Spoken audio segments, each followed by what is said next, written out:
मैं पत्रकार साथियों का भी धन्यवाद देता हूँ। ये मेरे सब संघर्ष के साथी।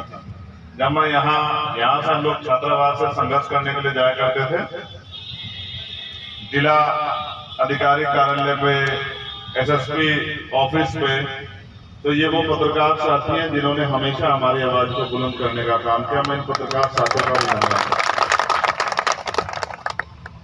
तो मैं ये कह रहा था कि डीपी सिंह जी मिशन में भी हमसे सीनियर हैं, उम्र में भी हमसे सीनियर हैं और अनुभव में भी हमसे सीनियर हैं। और जिस काम को उन्होंने, जहां आदमी खाली रहते काम नहीं करता मिशन का, उन्होंने नौकरी पर रहते इस काम को किया। इससे यह स्पष्ट होता है आज की ज्वाइनिंग से कि जो हमारा पढ़ा लिखा बुद्धिजीवी समाज है, जो हमारे समाज का असल नेतृत्व करता है, क्योंकि आंदोलन तो कोई भी शुरू कर सकता है, किसी भी चीज का निर्माण कोई भी शुरू कर सकता है, लेकिन उसको शिखर पे पहुंचाने की जिम्मेदारी तभी जो है वो कार्य आगे बढ़ता है जब उसको पढ़े लिखे लोग उसकी लीडरशिप करते हैं। आज की जो ज्वाइनिंग है, मैं इसके लिए गुरुजी टेकवाल जी का, सतीश जी का, दोनों का धन्यवाद करूंगा कि आज की ज्वाइनिंग विशेष ज्वाइनिंग है, क्योंकि डीपी सिंह जी और उनके साथी उसी लक्ष्य के साथ, जो लक्ष्य डॉक्टर बाबा साहब अम्बेडकर ने, माननीय काशीराम साहब ने और हमारे सभी महापुरुषों ने, राष्ट्रपिता ज्योतिबा फुले, छत्रपति साहू जी महाराज और संत रामवीर प्रजापति, महामना रामसु वर्मा, बाबू जगदेव प्रसाद कुशवाहा, जननायक कपूरी ठाकुर, तमाम हमारे जितने संत गुरु महापुरुष हुए हैं, उन्होंने जो सपना देखा था व्यवस्था परिवर्तन का, कि देश में ऐसी व्यवस्था बने जो संविधान के हिसाब से अगर संविधान लागू हो जाए तो वही व्यवस्था इस देश में चलेगी कि मानव मानव एक समान होगा और जाति धर्म के आधार पर कोई ऊंच नीच की भावना नहीं होगी, किसी के साथ कोई जुर्म नहीं कर पाएगा, किसी को कोई सजा नहीं पाएगा। अभी जब वक्तव्य रख रहे थे डीपी सिंह जी, तो इस बात को कह रहे थे कि भीम आर्मी के साथी लोगों की मदद कराने जाते हैं, ये बहुत उत्कृष्ट कार्य है। मैं आपको एक जानकारी देता हूं। अभी 2 दिन पहले लखनऊ में, प्रदेश की राजधानी में, पुलिस के द्वारा एक घटना कारित हुई जिसमें परिवार का यह आरोप था कि पुलिस की मारपीट से अमन सोनकर नाम के एक बच्चे की, एक लड़के की हत्या हुई। परिवार ये मांग कर रहा था कि भाई मुकदमा दर्ज किया जाए, कार्रवाई की जाए, और इसके लिए वो सड़कों पर भी आ गया। मैं लखनऊ गया था। लखनऊ से श्रावस्ती जो है, अशोका विजयदशमी का कार्यक्रम था। मैं उस कार्यक्रम में जो है शामिल होने के लिए गया। लगातार मेरे फोन पे परिवार संपर्क में था। जब पुलिस को लगा कि अब कार्रवाई करनी पड़ेगी तो उन्होंने भीड़ को हटाने के लिए लाठीचार्ज कर दिया। फिर मेरी सभी अधिकारियों से बात हुई। अंत पुलिस कर्मचारियों के 4 कर्मचारियों के खिलाफ मुकदमा दर्ज हुआ। और जब मैं सो के उठा लखनऊ पहुंचकर रात को 4 बजे, तो सुबह वहां के डीसीपी, जो एक महिला बहन थी, और 2 और सम्मानित अधिकारी मेरे कमरे के बाहर ही जो है उपस्थित थे कि भाई हमें जानकारी है कि आप वहां जाना चाहते हैं, हमने क्या क्या कार्रवाई कर दी है, हम आपको ब्रीफ कराना चाहते हैं, क्योंकि लगातार मैं उनसे बात कर रहा। तो जब मैं उठा तो उन्होंने मेरे हाथ में वो FIR की कॉपी दी कि हमने ये मुकदमा 304 में दर्ज कर दिया है। इसके अलावा जो भी आप हमें आदेश करेंगे, जो भी आप महसूस करते हैं परिवार की पीड़ा, आप हमें बताइए, हम उस पर काम करें। जहां इस प्रदेश में अपराध होने पे मुकदमे दर्ज नहीं होते, जहां तमाम तरह से मेरा अनुभव है, रेप जैसे मामलों में मुकदमों के लिए संघर्ष करना पड़ता था, जहां सामूहिक रूप से मार पिटाई और सामाजिक बहिष्कार तक के मामले, घोड़ी से उतारने तक के मामले मेरे आज भी याद, यही धरती थी। और दिन था 4 दिसंबर का।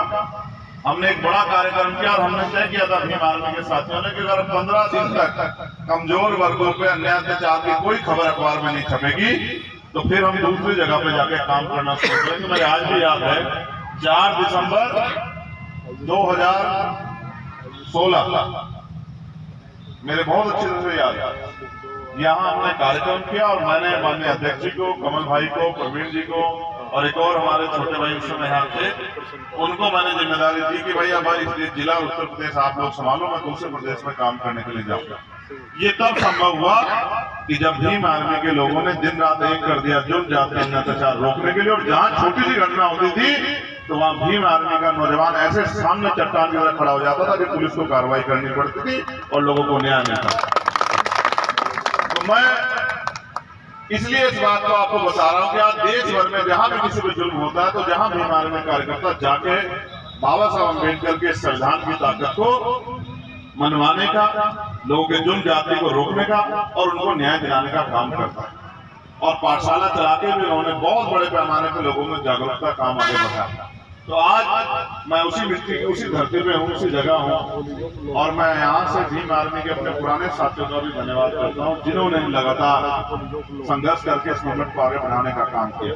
टीपी सिंह जी का एक लंबा इतिहास है और उन्होंने वो बामसेफ में मंडल अध्यक्ष के पद पर भी रहे सालनपुर में, प्रांतीय कोषाध्यक्ष के पद पर भी रहे उत्तर प्रदेश में, प्रांतीय महासचिव बामसेफ भी रहे उत्तर प्रदेश में, और प्रांतीय प्रभारी भारत मुक्ति मोर्चा में भी उत्तर प्रदेश में रहे, और साथ साथ प्रांतीय कार्यकारी अध्यक्ष बीएमपी और राष्ट्रीय महासचिव बीएमपी जो है लंबे समय तक जिम्मेदारी निभाते रहे। हम लोग भी उनसे सीखते थे और आज अच्छा है कि हमारे जो साथी काम कर रहे हैं उनको भी उनके अनुभव को सीखने का मौका मिलेगा और उनके नेतृत्व में जो नौजवान तैयार हो गया मिशन के काम के लिए वो कैडराइज होकर आगे बढ़ेगा और एक अच्छे ऊर्जा का संचार होगा।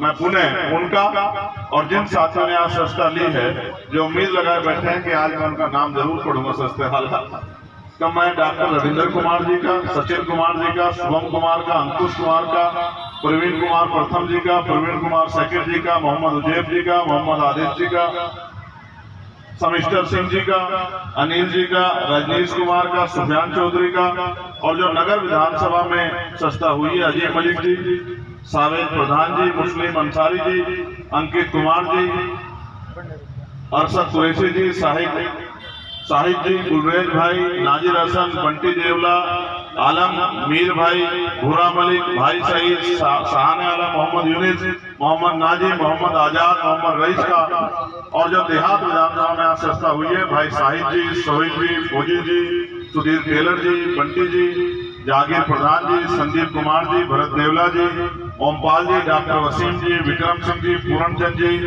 राहुल जी, जोगेंद्र जी, त्रिलोक जी, दीपक कुमार, सुभाष कुमार, बीएस लांबा जी, संदीप कुमार जो नकुड़ में हुई है, समिस्टर जी, गौतम कुमार, विकास कुमार, संजय जी, सागर जाटव, हिमांशु, असलम डीलर साहब, और हमारे टीपी सिंह जी के साथ जिन साथियों ने आज आजाद समाज पार्टी में आस्था व्यक्त की है, जामिद अली खान साहब, डॉक्टर संजीव कुमार, माननीय पंकज कुमार, माननीय Surendra Gautam, advocate Gamid Ali, Mohammad Wahid Ali, Mohammad Rajkumar master Rajkumar Karnwal, master Sanjeev Kumar, master Hemraj, master Sumit Kumar, master Bittu Kumar, doctor Praveen Kumar, doctor Nitesh ji, doctor Ankur Baliyan, Amraj Ali और बीएस लांबा जी, सबका मैं बहुत बहुत धन्यवाद करता हूं और मैं उनको विश्वास दिलाता हूं कि हम परिवार के रूप में मिलकर इस आंदोलन को आगे बढ़ाएंगे। आपके मान सम्मान में, आपके हक अधिकार में, हिस्सेदारी में किसी भी तरह का कोई भी जो है त्रुटि नहीं होगी। सब लोग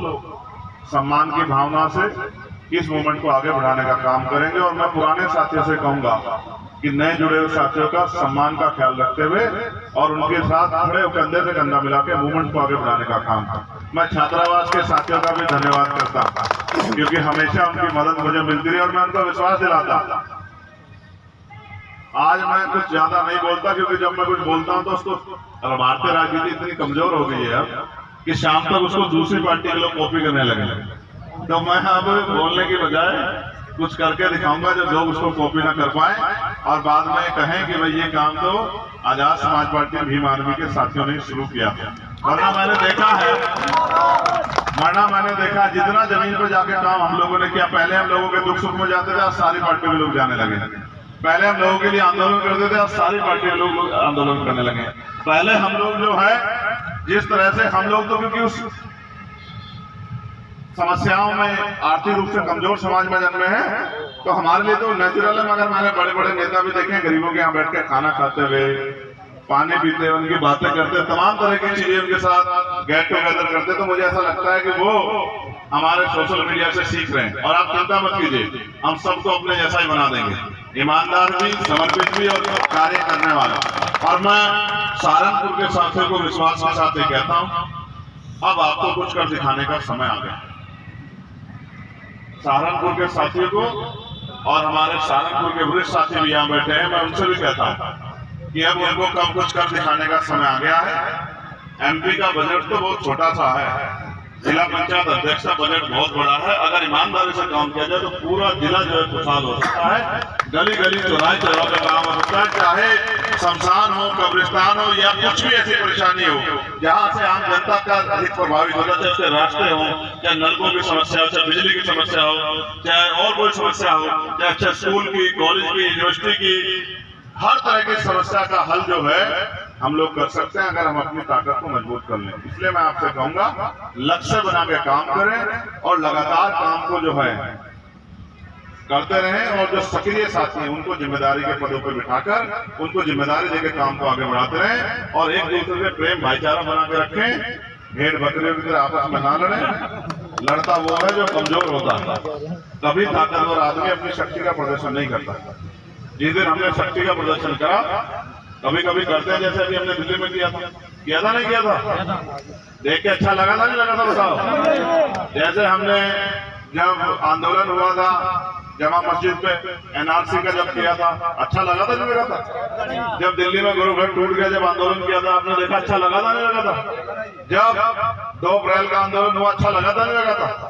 तो जब शक्ति का प्रदर्शन करने की बारी आए तो प्रदर्शन ऐसा होना चाहिए कि सरकार की नींव हिल जाए। आपस में क्या शक्ति का प्रदर्शन करते हैं? एक शब्द है बुद्धिज्म में मैत्री। इस मैत्री के वर्ड को हर व्यक्ति को समझना चाहिए। हमारे रिश्ते खून के रिश्ते नहीं है। जब हम मौजूदा समाज की बात करते हैं, जब मानवता की बात करते हैं, जब हम इंसानियत की बात करते हैं, जब हम भाईचारे की बात करते हैं, तो हमें समझना पड़ेगा अगर हम 2 सगे भाई, यहाँ कोई है 2 सगे भाई? कौन कौन है जरा एक बार हाथ उठा। दूसरा है? कहाँ है दूसरा? 2 सगे भाई खड़े हो जाओ कोई भी। भारत और ये दोनों, अगर सुबह तुम्हें झगड़ा हो जाएगा तो शाम में एक थाली में खाना खा लोगे नहीं खा लोगे? एक कमरे में सो जाओगे नहीं सो जाओगे? एक दूसरे से बातचीत कर लोगे नहीं कर लोगे? और कोई जुड़वा है? वो जो 2 सगे भाई हैं क्या? जो मैंने 3 परिस्थितियां पीछे पूछी, अगर 2 सगे भाइयों में कोई विवाद हो जाए तो शाम में थाली भोजन कर लेते नहीं कर लेते हैं? तो ये वर्ड जो है ना, ये मैत्री को प्रभावित करता है कि अगर आप मन से किसी को भाई मानते हैं तो उसकी सारी गलतियां माफ कर सकते हैं और फिर एकजुट हो सकते हैं। और अगर आपके अंदर सिर्फ दिखावे का भाईचारा है तो आप एक दूसरे की शकल भी थोड़ी देर में नहीं देखोगे, फिर मुंह दिखाई तो मेरे जैसे लोगों के सामने हो जाएगा। इसलिए कहता हूं कि पढ़ा करो। मैं नौजवान साथियों से कहूंगा जो नीला पट्टा पहन के घूम रहे हैं, अध्ययन करो, महापुरुषों को पढ़ा करो। महापुरुषों का मिशन चलाना अपनी मर्जी से नहीं चल सकता है, उन्हीं के जिस तरह उन्होंने चला इस तरह चल सकता है। अगर सब मिशन तो महापुरुषों का चलाएंगे अपनी मर्जी से तो कैसे चल जाएगा? भाई आपने जनरेटर देखा? पहले जनरेटर जो होते थे उनमें हत्ती लगानी पड़ती थी। ऐसा थोड़ा है कि उसको तेज से कह दो कि चल जाए, ऐसा थोड़ा चल जाएगा। हत्ती लगानी पड़ेगी। क्यों भाई? बिना बिजली के आप चाहो कि पानी की मोटर चल जाएगी, ऐसे चलेगी भाई? बिजली नहीं दोगे तो जनरेटर करंट देना पड़ेगा, करंट तो देना पड़ेगा ना। ये ऐसा थोड़ा कि चलो जोर से कह दो कि चल जा पानी, ऐसे थोड़ा चल जाएगा।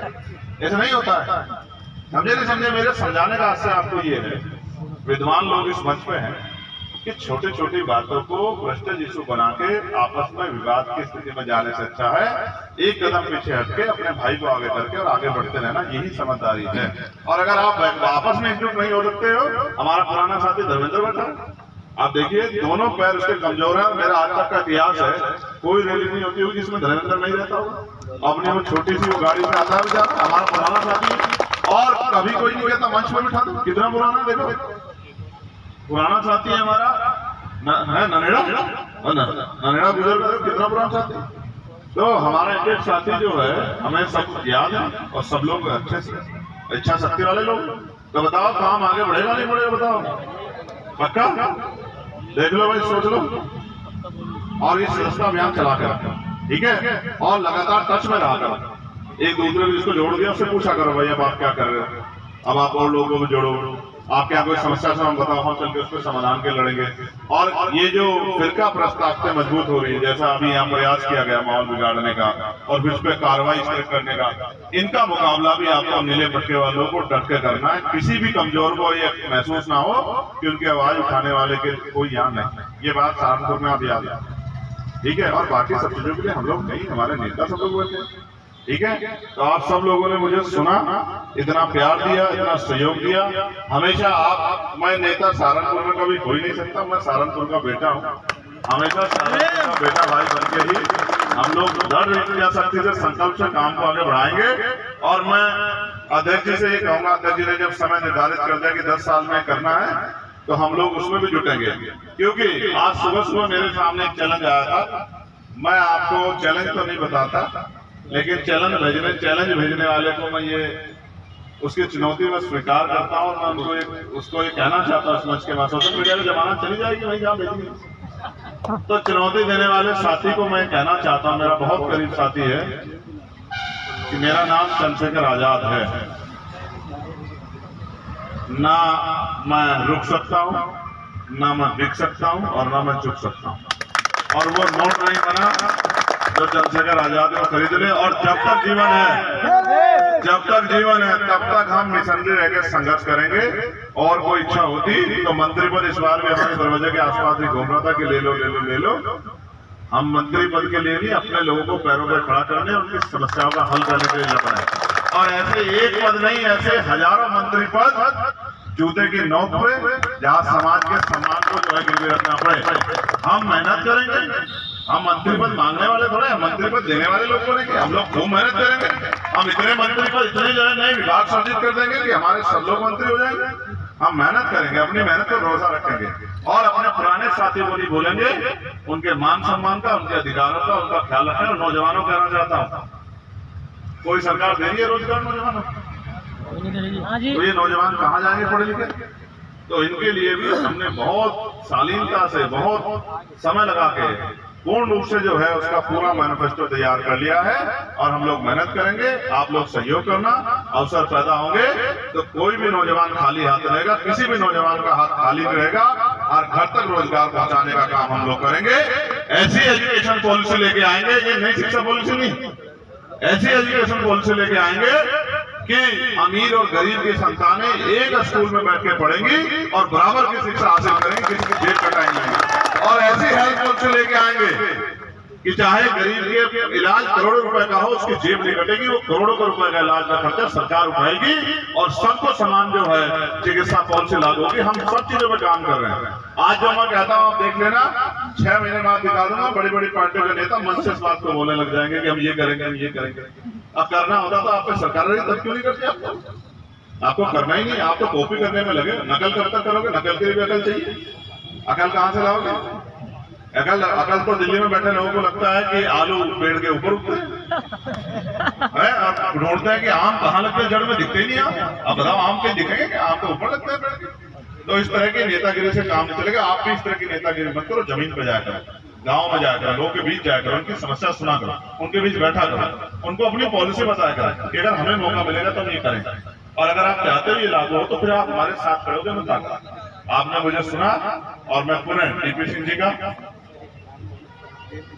मैं आप बुला लो, मैं उनका नाम दे दूं। मुफ्ती मोहम्मद फरहान जी आ जाए। आप हमारे मंडल अध्यक्ष हैं, राष्ट्रीय मुस्लिम मोर्चा के मंडल अध्यक्ष हैं। मैं मुफ्ती मोहम्मद फरहान साहब का धन्यवाद करता हूं, और मैं जिलाध्यक्ष से आग्रह करूंगा, डिवीजन से आग्रह करूंगा,